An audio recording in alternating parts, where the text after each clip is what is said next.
The fog hung low over the narrow cobblestone streets of Heidenheim, Germany. The chill of the early morning seeped into every corner, curling around the chimneys, the fences, the silent doorways. In this quiet town, a boy stood alone, shoulders squared, hands tucked into his pockets. His eyes scanned the horizon, thoughtful, calculating, already observing the world as if it were a chessboard. His name was Erwin Johannes Eugen Rommel. Born on November 15th, 1891, he came from a household balanced between discipline and warmth. His father, a strict schoolmaster, demanded excellence. His mother, gentle and insightful, nurtured curiosity and imagination. From them, Rommel inherited both precision and vision. While other children ran and played, Rommel's hands were often occupied with puzzles, small mechanical projects, and toys he would dismantle and rebuild. Clocks, bicycles, gliders made of scrap wood. All were experiments in problem-solving. One day, a fragile glider he crafted caught a gust of wind and sailed farther than expected. The villagers laughed. "This boy will fly before he walks."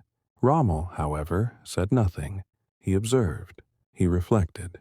Every failure was a lesson. Every success a step toward mastery.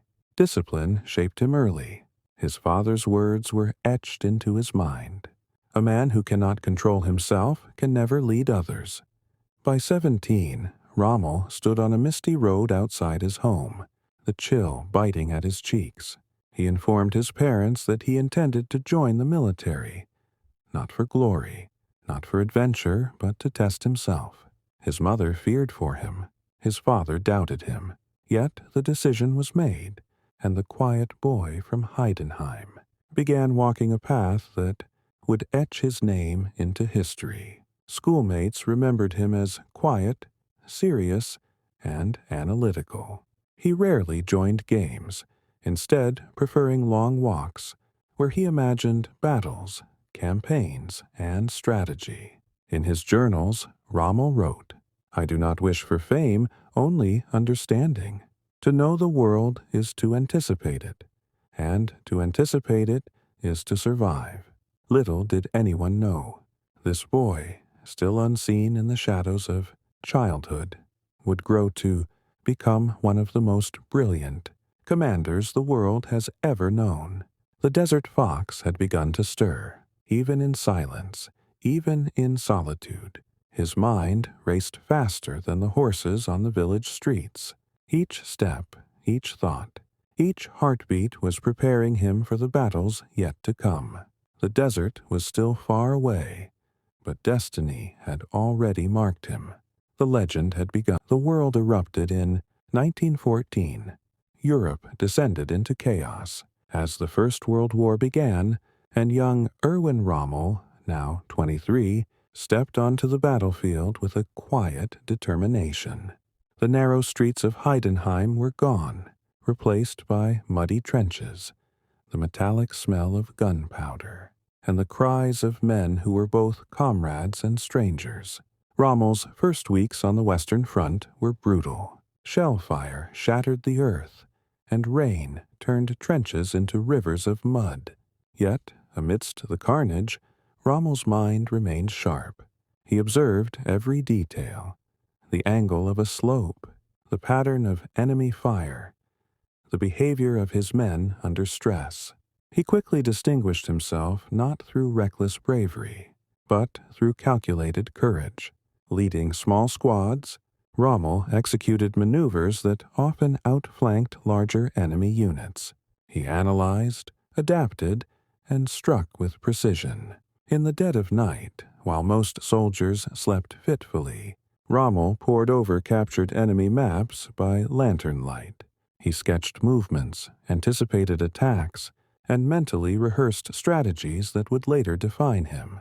One night, a fellow officer whispered, "Rommel can see what the enemy will do before they even know it themselves." Rommel's leadership was not cold or detached. He shared the hardships of his soldiers, standing beside them in flooded trenches, eating the same meager rations, and facing artillery fire with the same stoicism he expected from them. His men began to trust him implicitly, following his orders not just out of duty, but out of loyalty and belief. By 1918, Erwin Rommel had earned the Pour le Mérite, Germany's highest honor for valor. Yet he did not revel in the recognition. In letters home, he wrote, "Victory is nothing without understanding, and understanding is nothing without responsibility. A commander is only as great as the men he leads. The trenches forged him, the mud, the fear, the relentless noise of war." These experiences shaped not only his tactical mind, but also his character.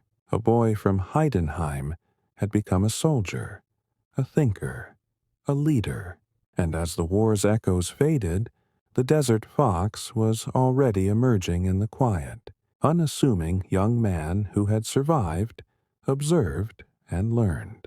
The guns of the First World War had fallen silent, but Europe was far from peaceful.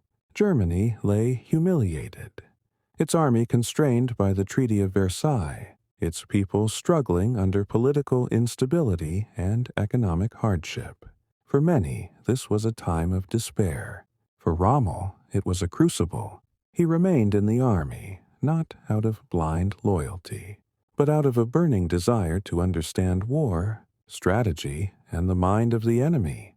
Nights were spent under dim oil lamps, poring over maps and battle reports. Every maneuver of every campaign was dissected, studied, and replayed in his mind. Rommel imagined tanks moving like chess pieces, troops flowing across terrain like rivers. He drew lines, plotted ambushes, calculated supply routes. The desert of North Africa, the forests of France, the hills of Italy, all became arenas for his imagination, long before he ever set foot on them. But he was not only a strategist, he was a teacher. Young officers would gather in small classrooms, listening as Rommel spoke not in lofty commands, but in practical wisdom. Strategy is useless without understanding your men. Tactics are nothing without adaptability. A plan is only as strong as the mind that executes it. Rommel also anticipated the future of warfare. He studied mechanized units, tanks, and mobile artillery. He envisioned fast, flexible forces that could strike where the enemy was weakest. A vision that would later define the Blitzkrieg and the North African campaigns. Even as Germany simmered under political turmoil, Rommel's mind sharpened. Discipline, observation, and imagination became his weapons. The boy from Heidenheim had survived the mud and fire of the First World War. Now he was becoming a man who could see battles before they happened. He wrote in his journal, "To command is not to dominate. It is to foresee, to adapt, and to inspire. Only then can a soldier trust you with life itself." The years between the wars were quiet on the surface, but explosive in preparation. The desert fox was being forged, not in battle, but in thought, study, and relentless self-discipline. By the end of the 1920s, Rommel had transformed from a courageous young soldier into a master strategist, ready to leave an indelible mark on the world. When Europe plunged into war again in 1939, Rommel's experience and vision positioned him for greatness. He was assigned command of Germany's 7th Panzer Division during the Blitzkrieg in France, a campaign that would cement his reputation as one of the fastest, most daring minds in modern warfare. The fields of France stretched before him, a stage for strategy and speed. Rommel moved with precision and intuition, leading his tanks and infantry through forests, rivers, and fortified towns. Enemy positions were outmaneuvered, supply lines cut, and resistance broken before it could react. Soldiers whispered among themselves, He sees what the enemy plans before they even think it. Rommel did not command from the rear. He rode beside his men through mud and smoke, issuing calm, clear orders, inspiring confidence with his presence alone. The Blitzkrieg was a symphony, and Rommel its conductor. Every maneuver, every advance was orchestrated with uncanny foresight. His tactical brilliance earned him the nickname Desert Fox, though the desert was still a distant horizon. His style combined speed, surprise, and deception, principles he had honed between the wars. Rommel understood that the mind could conquer before the sword was raised. Even Adolf Hitler, known for his obsession with control, could not ignore Rommel's genius. Yet Rommel remained humble, attributing his victories to his soldiers, preparation and timing, rather than personal glory.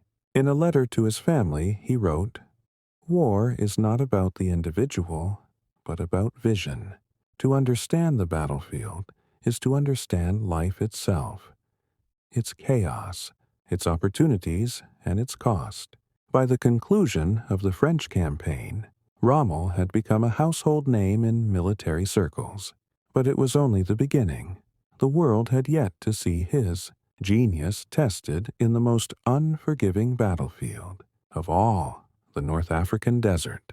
Early 1941, Rommel was dispatched to North Africa to assist Italy's struggling forces. The desert stretched endlessly, golden sands under a sun that seemed to scorch every living thing. It was harsh, unrelenting, and unmerciful.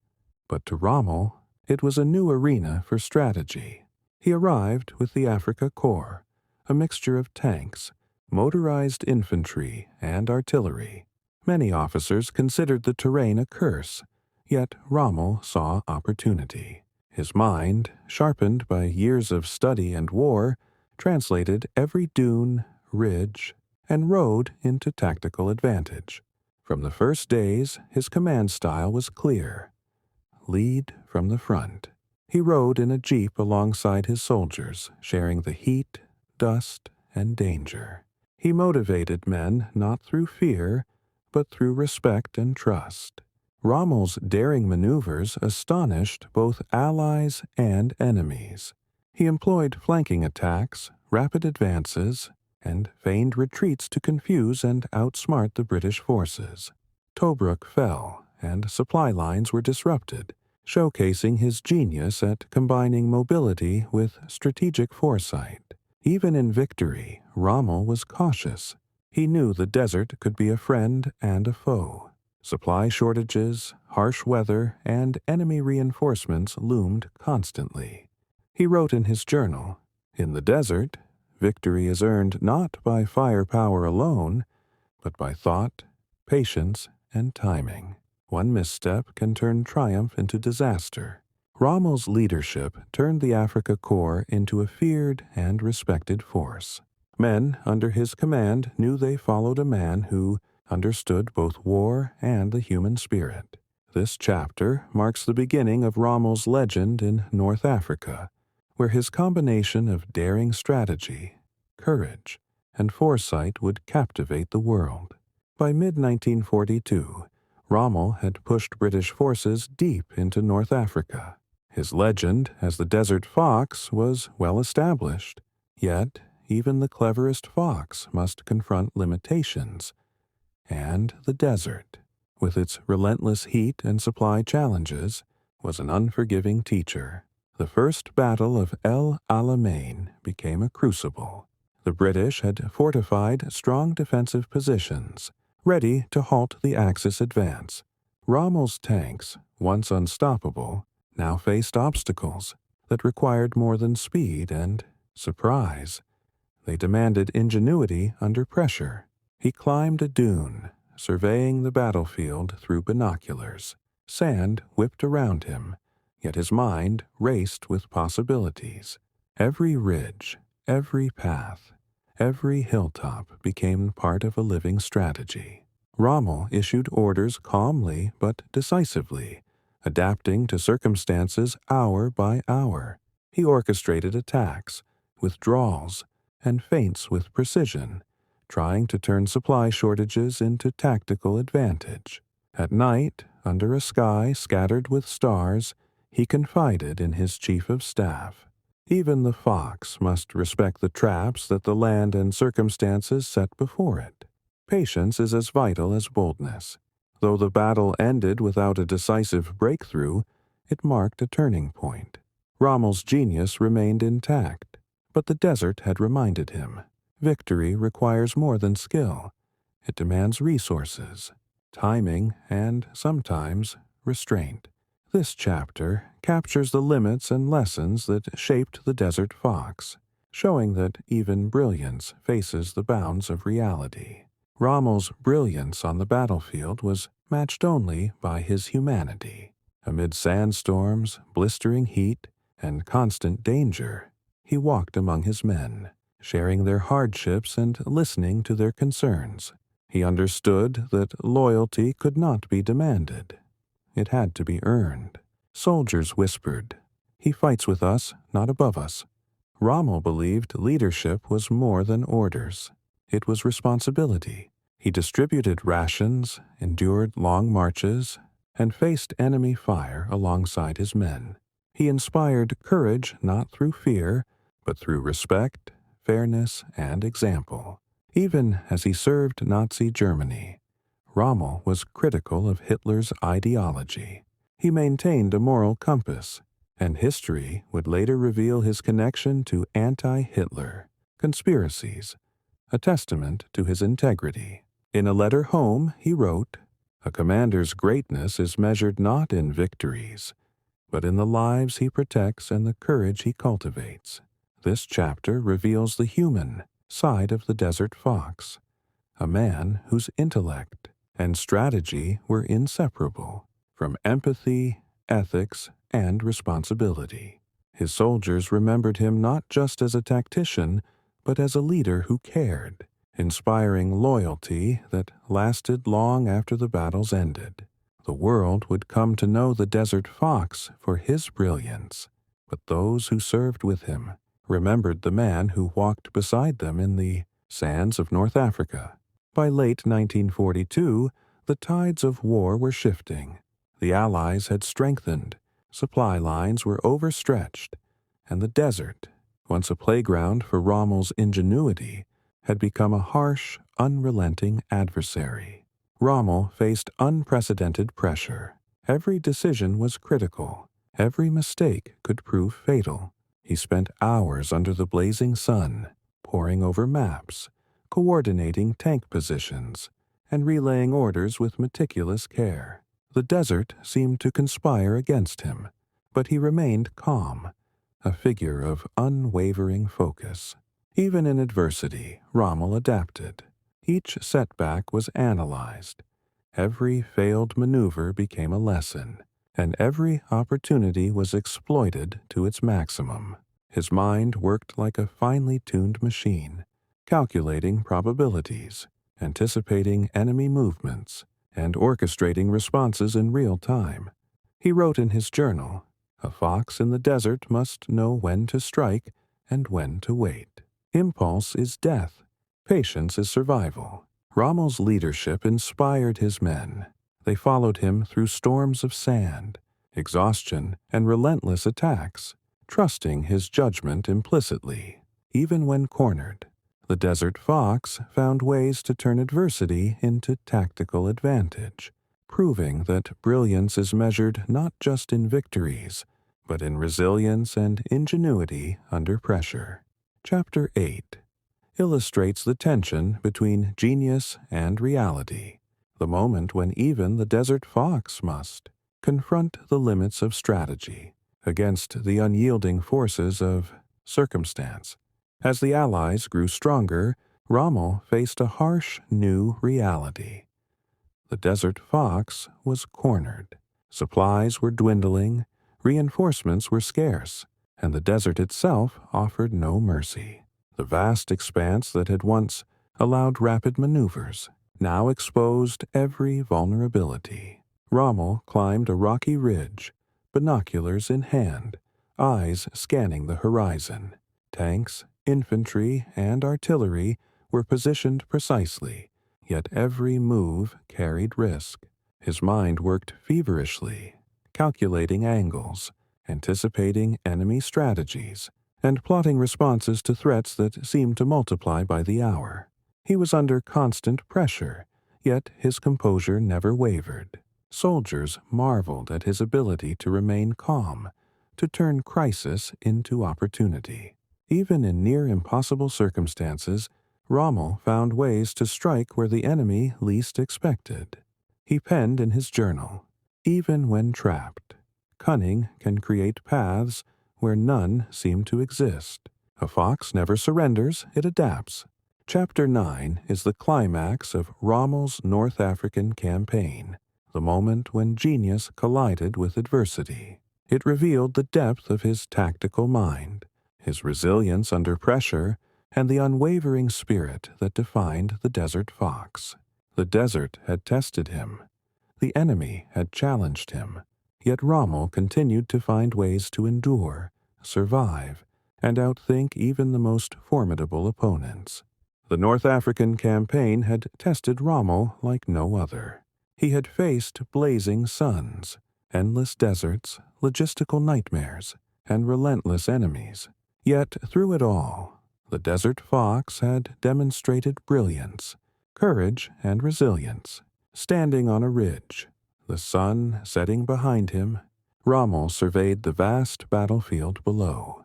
Each dune, each ridge, each scar of war was a testament to the men who had followed him and the challenges he had overcome. Rommel's genius had redefined modern mechanized warfare. His combination of speed, cunning, and adaptability inspired fear in enemies and loyalty in his troops. Even those who opposed him could not deny his tactical brilliance, but his legacy went beyond strategy. He had shown that leadership is inseparable from humanity. He had cared for his men, questioned orders when morality demanded, and maintained integrity in a world consumed by tyranny. In letters to his family, he reflected, "True greatness is not in victories alone, but in the courage to act rightly, the wisdom to adapt, and the loyalty to those who follow you." Rommel's campaigns would be studied in military academies for generations. Soldiers would remember his courage, his intellect, and his empathy. The world would remember the quiet boy from Heidenheim who became the desert fox, a commander whose mind and spirit forever changed the art of war. As the sun dipped below the horizon, the desert quieted. Yet the legend of Rommel endured, a story of brilliance, humanity, and unyielding courage.